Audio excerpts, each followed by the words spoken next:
At Your Excellency's request, I applied for special leave from the Bureau in order to make an investigation in your state. My notes contain all the essential facts. But my injuries make this transcription into a presentable manuscript painfully slow.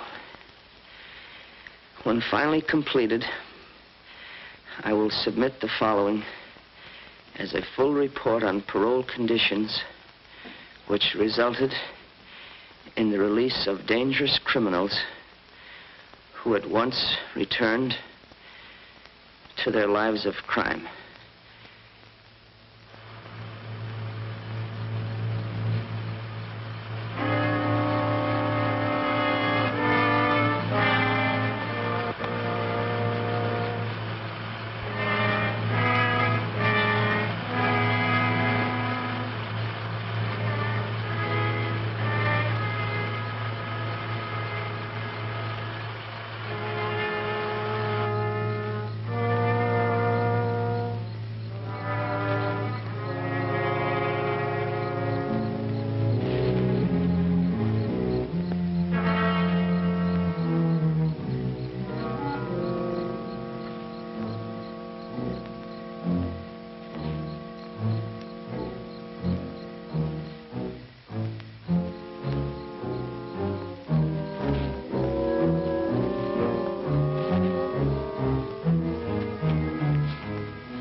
Governor Mallinson?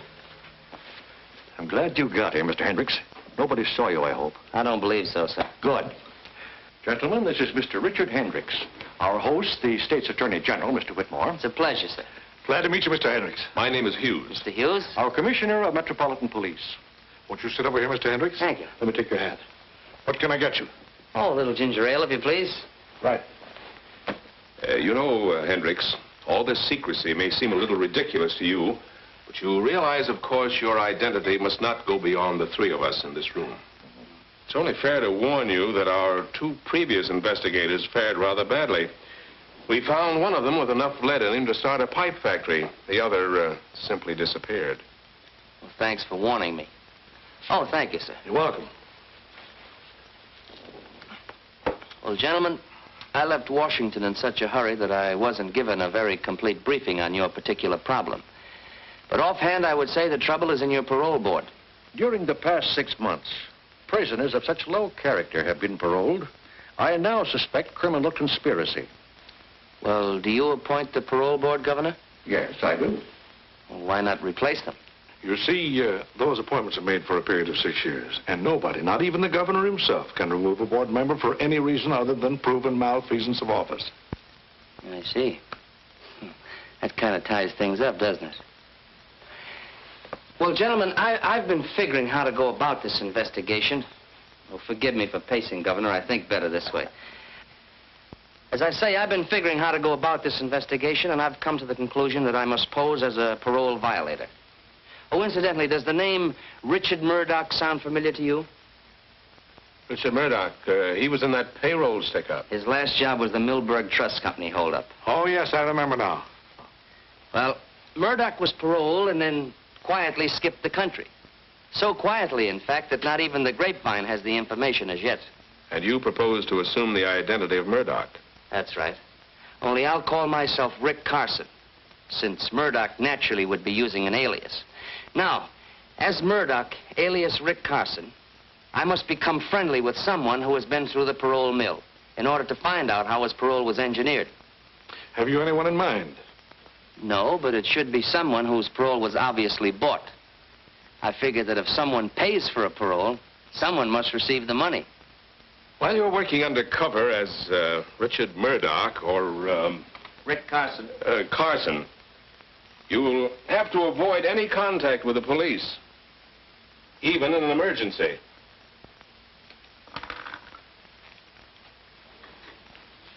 Here's my private telephone number, where you can reach me anytime, day or night. Thank you. Metropolitan 6267. Metropolitan 6267. I'll remember it. Do you have anyone coming up for parole who fits our special requirement? There certainly is. Convict by the name of Harry Palmer. Uh-huh. And when is the next parole board meeting? Let's see. Next Tuesday at the state prison. Next Tuesday at the state prison. Let me see. You're now serving time for attempted murder, Palmer. Do you have anything to say about that? Yeah, it was a phony rap. A lot of things about my trial smelled plenty bad. So does your police record. Do you think you've learned your lesson during your time in prison? I sure have, ma'am. I found out that crime don't pay off. Besides, I realize the things I've done ain't fair to Glenda. She's my wife. If you are paroled, will you conscientiously try to live a clean and decent life? Sure. You can bank on that, Reverend. You think you can earn a living? Honestly, I mean. You bet. I'm promised a job as chauffeur to Miss Dumont. She owns a pastime club. It's all in my application there. If you give me this one more chance, I promise I'll never step off the straight and narrow again. Why, he isn't sincere. He's merely playing on our sympathies. All right, Palmer, you may return to your duties. You'll be notified by the warden of the action of this board. Thank you.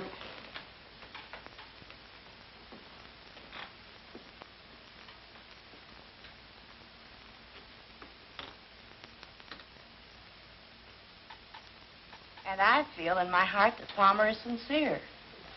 The poor man has never had a fair chance to rebuild his ruined life. Therefore, for the wife's sake as well as his, I favor paroling him. And what about you, Mr. Jones? It seems to me that keeping a man behind bars when he can earn a living is a needless waste of taxpayers' money. I vote for his parole. And your decision, Reverend?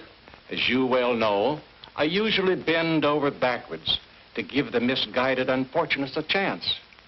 But in the case of Harry Palmer, my conscience compels me to oppose his parole. And your decision, Mr. Perkins? Palmer deliberately broke the law. Not once, but many times. Freeing a man like Palmer makes a travesty of justice. I am positively against paroling him. Well, it seems we're evenly divided. 2 for and 2 against Palmer's parole.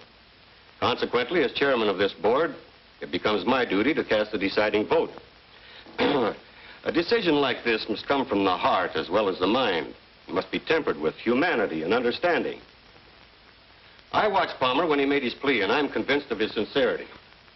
In view of this, I must cast my vote with Mrs. Prescott and Mr. Jones in favor of Palmer's parole. This is an outrage, Holliday.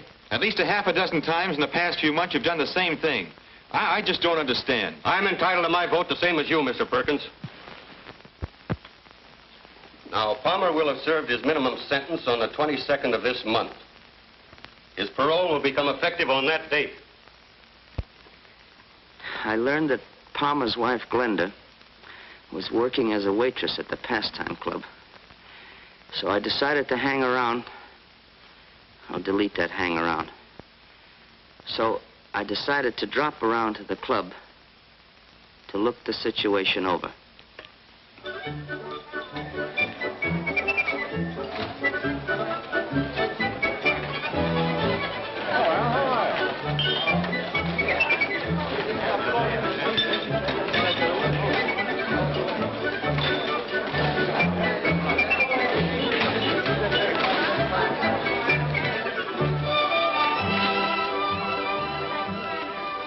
The Pastime Club proved to be a not-too-popular combination gin mill and cheap cafe. A hangout for a lot of undesirable characters.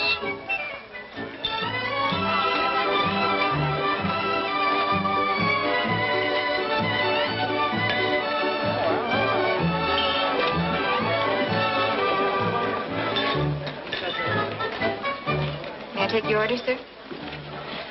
Can't make up my mind. I'm a little undecided between a hamburger and a ham sandwich. Take the ham sandwich. You got a deal. Coffee, too? Yes, black, please.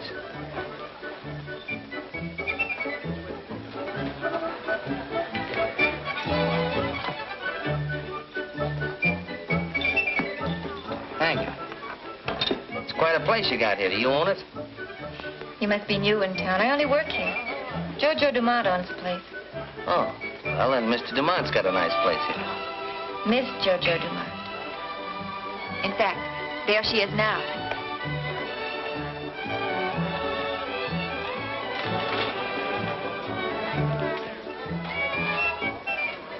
I learned from Glenda that the owner of the place was Jojo Dumont, a woman of striking personality who had her own apartment in the club.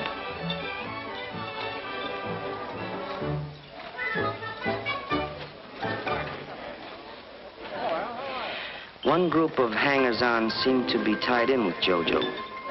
It wasn't difficult to find out how. They were quite bold about it. The tie-in was a lucrative sideline which Jojo operated, an illegal punchboard racket. The three salesmen were Blackie Olson, Frank Mitchell, and Kid Redmond. They sold to the cooperative customers who were always glad to make a dishonest dollar. Duke Vigili, another of Jojo's willing workers, spent most of his spare time trying to cheat a slot machine. During his working hours, he called on the less cooperative prospects. For these, he had 3 convincing arguments: 2 hard fists and a .45 caliber revolver. The straw boss of the outfit, Charlie Newton, dignified the job by calling himself manager. He tried to appear a legitimate businessman, but the only thing legitimate about Newton was a long police and prison record. Such were evidently the pals of Harry Palmer. They didn't trust me from the very first. However, during the 2 weeks until Palmer's parole, I managed to strike up a casual acquaintance.